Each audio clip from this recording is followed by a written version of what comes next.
आप देख रहे हैं कलमकार इंटरनेशनल के ऑफिशियल चैनल पर अदबी और सकाफती प्रोग्राम। खुदा यीशु मसीह मेरा, आपका और जो पूरी दुनिया का मुनज्जी है, उसी के नाम में आप सबकी सलामती चाहता हूं। आज मेरे साथ हैं जनाब जावेद इकबाल साहब कनाडा से, जो किसी तारफ के मोहताज नहीं है, क्योंकि अक्सर जो लोग सोशल मीडिया इस्तेमाल करते हैं, खासतौर पर फेसबुक देखते हैं, तो आप इनको देख सकते हैं टोरंटो की, कनाडा की सड़कों पर खुदा उनका कलाम शेयर करते हुए, बड़ी दिलेरी के साथ, बड़ी जुर्रत के साथ, और बाज का धमकियां भी मिलती है, लेकिन खौफ नहीं होता है, क्योंकि हम एक सच्चा काम कर रहे होते हैं। तो thank you so much Javed साहब, बहुत शुक्रिया। आज चूंकि जो हमने वर्ष को जो चुना है, जी जी सर, जी थैंक यू सर, आपका भी बहुत शुक्रिया डॉक्टर साहब। आपने मेरे लिए बड़ी एजाज की बात है कि आपने मुझे इनवाइट किया आपके प्लेटफॉर्म से, और मैं खुदा का शुक्र करता हूँ आपकी सारी खिदमत के लिए। जो कुछ आप कर रहे हैं, खुदा इसको बढ़ाए और बरकत दे और आपको बहुत ज्यादा तरक्की दे। खुदा आपकी मदद करे। आज मैं एक बड़ा अच्छी बात पढ़ रहा था, तो वो मुझे कहने लगे, मैंने सुना तो वो पढ़ा उसको, उसमें लिखा ये था कि खुद पाकिस्तान में बहुत से पादरियों की जरूरत है। हाँ जी, नहीं, बहुत से पादरियों की नहीं, वो कहते हैं मजदूर तो फसल तो बहुत है, लेकिन मजदूर कम है। लेकिन उन्होंने कहा जी, फसल तो कम है, मजदूर नहीं है। पादरी तो बहुत है, मजदूर नहीं है। यह फिक्रा बड़ा अच्छा फिक्रा है कि पादरी तो बहुत है, लेकिन मजदूर नहीं है। ये बहुत ही बड़े कमाल की बात है कि बहुत से पादरी साहिबान हैं, लेकिन वो मजदूरी नहीं, वो खादम नहीं बने, बल्कि वो खिदमत करवाने के लिए आए हुए हैं। ये सॉरी टू से, मैं सबको नहीं कहता, वो सब जानते हैं जो हैं, जो नहीं है। हम जो खिदमत करने आए हैं, जो हम खुदा के फॉलोअर्स हैं, यीशु अल मसीह ने वो काम किया है जो जो उन्होंने कहा, जो उनकी जुबान से निकला, वही उन्होंने करके दिखाया। मोहब्बत की, मोहब्बत वो ये नहीं है कि जी आपको मोहब्बत, मैं मोहब्बत करता हूँ, आई लव यू, नहीं। मोहब्बत करके दिखानी होती है।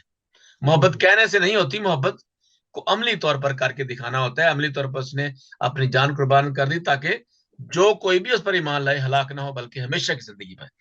आज हमारी जो मेन वर्स है, वो मैंने सेकंड टिमोथी चैप्टर 1 वर्स 7 है। क्योंकि खुदा ने हमें दहशत की नहीं की रूह नहीं, बल्कि कुदरत और मोहब्बत और तरबियत की रूह दी है। आमीन। जो सब, एक तो ये है कि अपने बारे में थोड़ा सा बता दीजिए कि कब आपको बड़ा दुख भी हुआ, डर हुआ, खौफ हुआ, और डॉक्टर साहब, बात यह है कि डर जो खौफ है ना, ये हमें हमारी डेस्टिनेशन जो है, जो खुदा ने हमारे लिए मंजिल का तयन किया है, उस पे पहुंचने के में हमें रोकती है, उससे पहुंचने पर हमें रोकती है। मैं एक दफा टोरंटो की एक इंटरसेक्शन पे खड़ा था, तो एक सीरियन एक बंदा आके तो मुझे कहता है, मैं प्रीच कर रहा था ऊंची आवाज में, यीशु की मनादी कर रहा था, तो उसने आके मुझे कहा कि मेरे उसने बैग पकड़ा हुआ था हाथ में, और उसने कहा कि मेरे मेरे बैग में एक खंजर है, मैं तेरा गला काट दूंगा। जी जी। तो ये थ्रेट्स जो होते हैं ना, थ्रेट्स बहुत दफा तो हमें स्टेप बैक कर देते हैं, यानी कि खौफ जो होता है वो तारी हो जाता है। ये एक जेन्युइन चीज है, खौफ आना कोई बड़ी बात नहीं है, सबको ये आता बिल्कुल है। हर बंदे को खौफ आता है, हर बंदे को, हर इंसान को। जी। लेकिन अगर आप, हाँ, खौफ महसूस करना और खौफ के नीचे जिंदगी बसर करना, ये दो डिफरेंट चीजें हैं जी। खौफ महसूस करने का मतलब ये नहीं है कि आप खौफजदा रहें या आप खौफजदा हो जाएं। मेरी बात को थोड़ा समझने की कोशिश करें। मैं बिल्कुल समझ रहा हूँ जी, बिल्कुल मैं समझी। खौफ महसूस करना और चीज है, और खौफजदा हो जाना और चीज है। वक्ती तौर पे एक खौफ का एलिमेंट आया, लेकिन खुदावंद के कलाम को जब हम पकड़े रखते हैं, तो खुदावंद हमें तकवीत देता है। हमें दहशत की रूह नहीं दी गई, जो आपने आज पढ़ा है कि फिर खौफ पैदा हो। तो मैं समझता हूँ कि खुदावंद के फजल से मैं और भी ज्यादा दिलेर हो गया उस थ्रेट के बाद। ये तो एक मैंने बात बताई है, और कई दफा तो हमें फिजिकली मतलब लोग अटैक करते हैं, इस तरह की बहुत सारी चीजें होती हैं। लेकिन मैंने सिर्फ एक कोट किया, मैंने आपको एक छोटा सा वीडियो क्लिप भी भेजा था। जी तो जी। थ्रेट्स आर देयर, लेकिन क्या हम थ्रेट को लेके पीछे और स्टेप बैक करके बैठ जाए? क्या हम खौफ में जिंदगी बसर करें या हम ईमान में जिंदगी बसर करें? पौलुस रसूल कहता है कि मैंने खौफ की सॉरी ईमान की अच्छी कुश्ती लड़। पहला तिमुथियुस उसकी 6वीं बाब की 12वीं आयत में लिखा है कि ईमान की अच्छी कुश्ती लड़। और पौलुस रसूल हमें फिर यह बयान करता है कि जीना मेरे लिए मसीह है और मरना मेरे लिए नफा है। तो पौलुस रसूल ने फिर हमें यह भी बताया कि मैं अच्छी कुश्ती लड़ चुका। तो जब पौलुस रसूल हमें यह कहता है कि हम मैं अच्छी कुश्ती लड़ चुका, इसका मतलब यह है कि ईमान की यानी कि दिलेरी की जो रूह खुदा ने हमें दी है, उसके ताबे रहकर हम खौफ पर गालिब आ सकते हैं। तो जब हम यशवा की किताब में देखते हैं, खुदा ने कलाम में बड़ा खूबसूरत लिखा हुआ है। यशवा की किताब का पहला चैप्टर की 8वीं आयत में खुदा ने, बल्कि 6वीं से मैं पढ़ता हूँ, सो मजबूत हो जा और हौसला रख, क्योंकि तू इस कौम को उस मुल्क का वारिस कराएगा जिसे मैंने उनको देने की कसम उनके बाप दादा से खाई। तू फकत मजबूत और नहायत दिलेर हो जा कि एहतियात रख कर उस सारी शरीयत पर अमल करे जिसका हुक्म मेरे बंदा मूसा ने तुझको दिया। और तू इसे दाने हाथ ना दाने हाथ मुड़ना ना बाएं हाथ, ताकि जहां कहीं तू जाए तुझे खूब कामयाबी नसीब हो। तो प्रॉब्लम हमारी ये है कि हम खौफ जो महसूस करते हैं ना, उसी के अंदर हम जिंदगी बसर करना चाहते हैं। खुदावंद का कलाम हमें कहता है कि तू फकत मजबूत हो जा। क्या हम खुदा के वादों को पकड़े, क्या उस फीलिंग को अपने ऊपर तारी कर ले जो हमारे हालात की वजह से, हमारे सरकमस्टांसिस की वजह से हमारे ऊपर आती है। अगरचे सरकमस्टांसिस बड़े हो सकते हैं, जो प्रॉब्लम्स हमारी जिंदगी में आती हैं, ये वो हो सकता है कि हम हमारी पहुंच से बहुत दूर हो। जैसे कि हमने इस्तशना की किताब में 7वें चैप्टर की पहली आयत से मैं पढ़ने लगा हूँ। खुदा ने कहा, खुदावन जब खुदावन तेरा खुदा तुझको उस मुल्क में जिस पर कब्जा करने के लिए तू जा रहा है पहुंचा दे, और तेरे आगे से उन बहुत सी कौमों को, यानी हित्तियों, जरजासियों, अमूरियों, कनानियों, फिरजियों और हवियों और यबूसियों को, जो 7 कौमें तुझसे बड़ी और जोर आवर है, निकाल दे। हमारी मुश्किलात हमसे बड़ी और जोर आवर है, लेकिन हमारे खुदावंद के आगे हमारे डर जो खौफ है हमारे खुदावंद के आगे कुछ मायने नहीं रखती। उसके आगे ये देखे, खुदावंद ने कहा कि कौम में जो तुझसे बड़ी और जोर आवर है जी उनको खुदा हमारे आगे से निकाल देगा।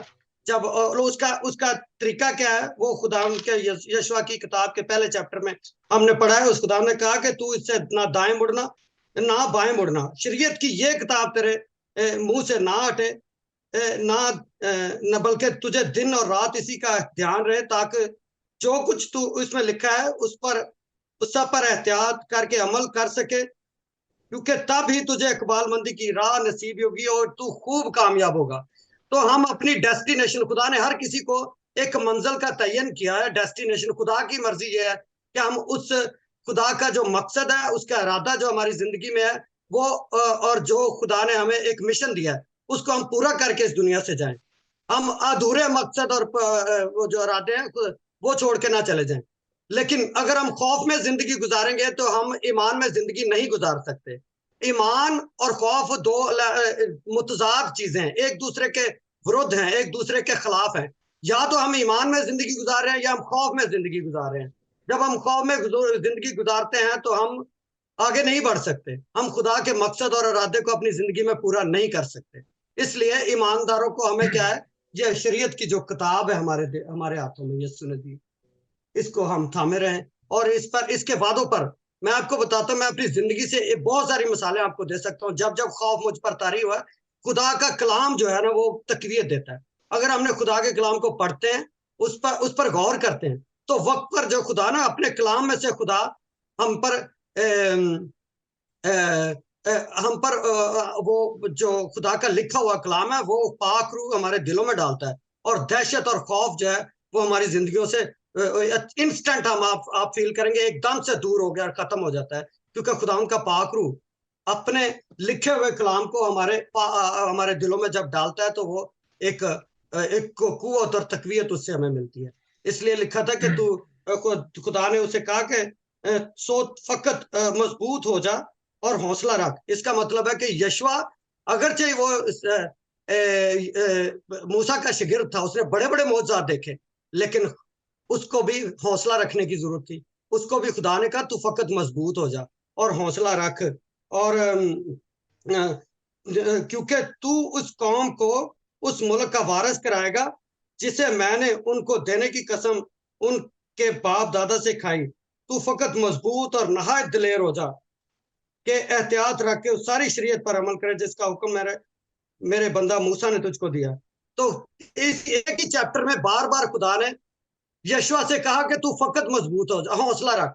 तो इसका मतलब है कि फियर और एंजाइटी जो है ये साथ साथ चलती हैं। जब भी हम खुदा, जितनी बड़ी आपकी कॉलिंग होगी, जितनी बड़ी खुदा ने आपको खिदमत दी है, उतने ही ज्यादा ट्रायल और उतने ही ज्यादा फियर और खौफ का सामना आपको करना पड़ेगा।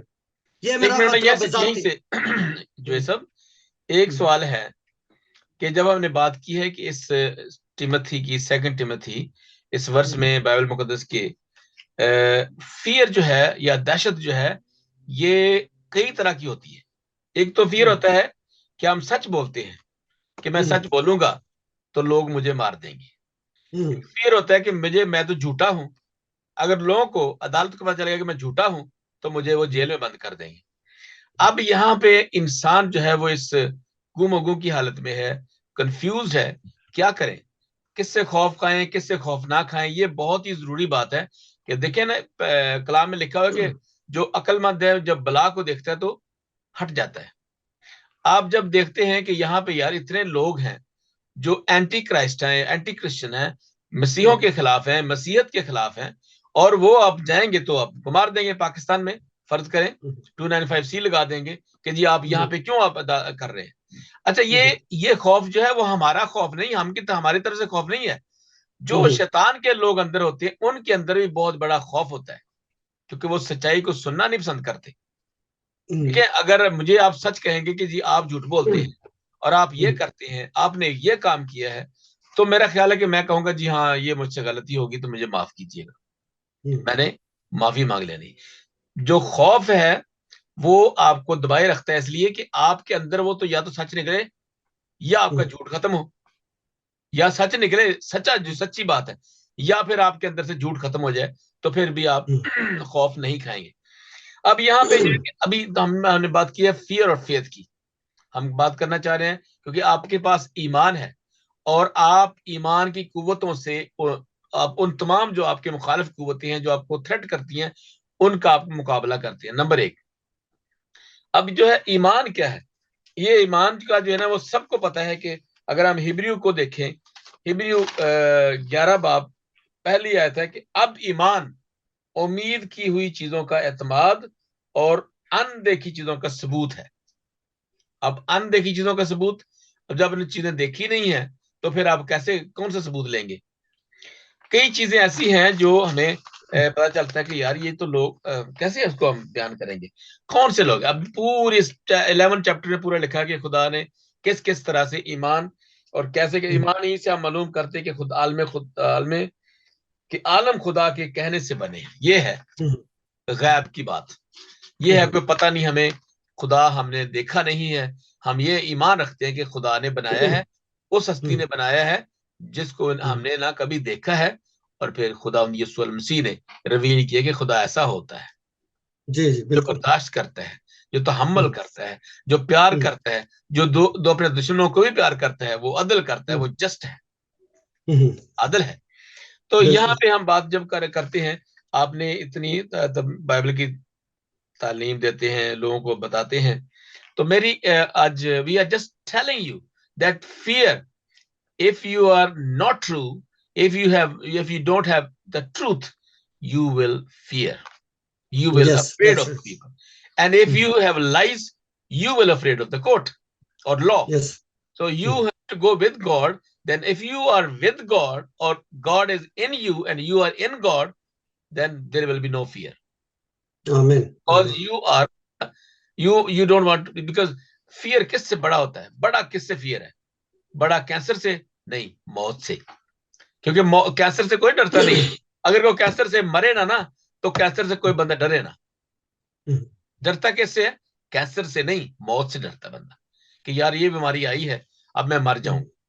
लेकिन ये बीमारी आए या ना आए, फिर भी मरना है। ये बीमारी आए या ना आए, फिर भी एवरीवन मरना। Will have to die.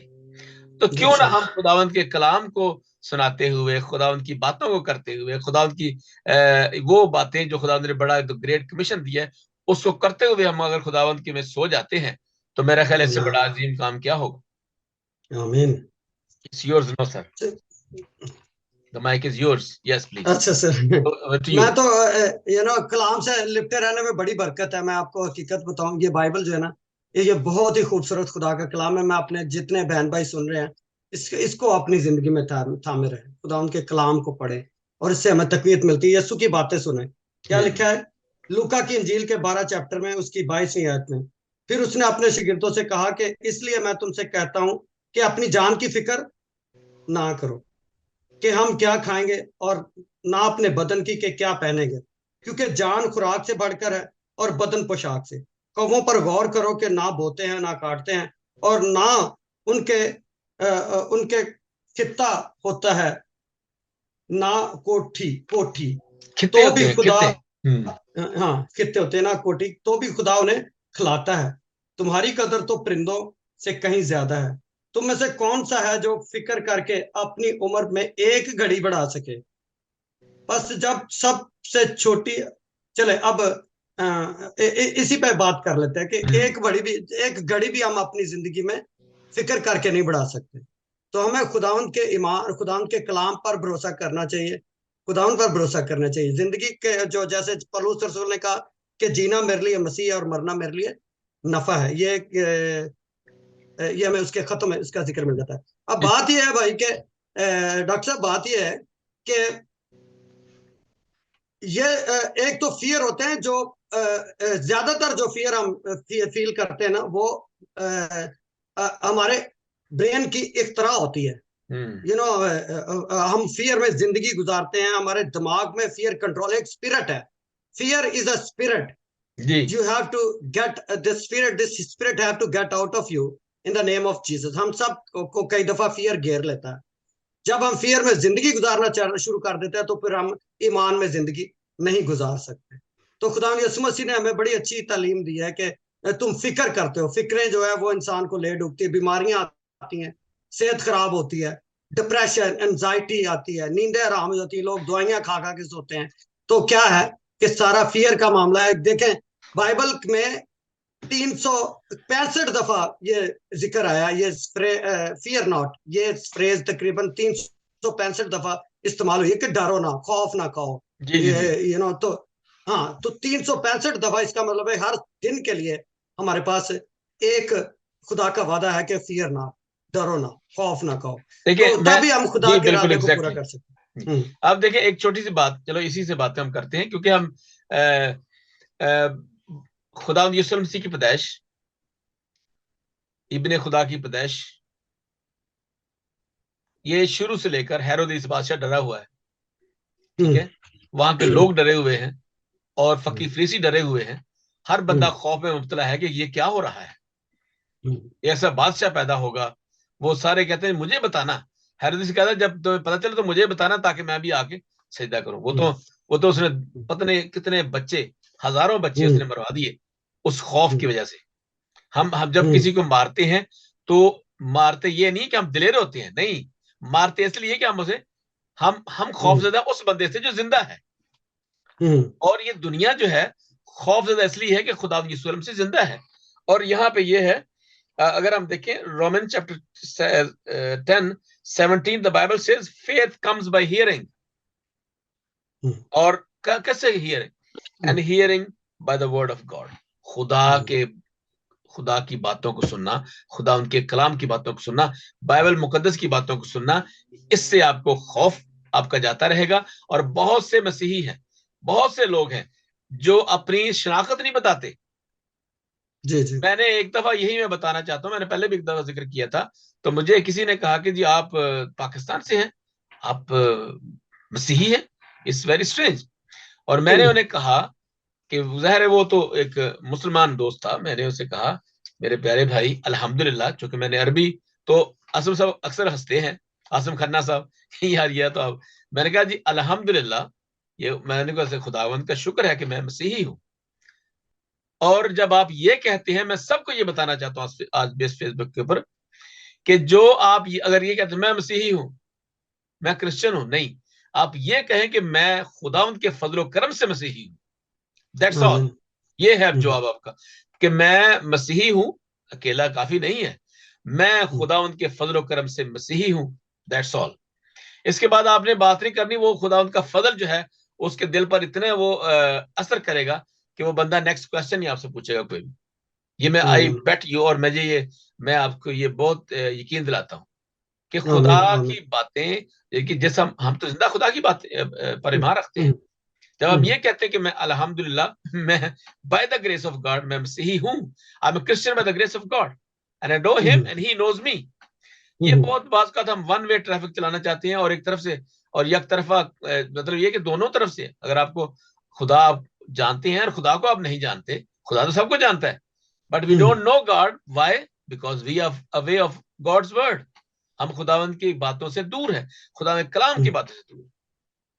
अच्छा, एक सवाल है मैं आपसे ये करना चाह रहा था कि चूंकि आप एक एवेंजलिस्ट हैं, और एवेंजलिज्म जो बजाते खुद एक बहुत बड़ा खतरा है, खौफ होता है, क्योंकि जो खौफ है, खुशी है, ये सारे इमोशंस हैं, आपकी फीलिंग्स हैं।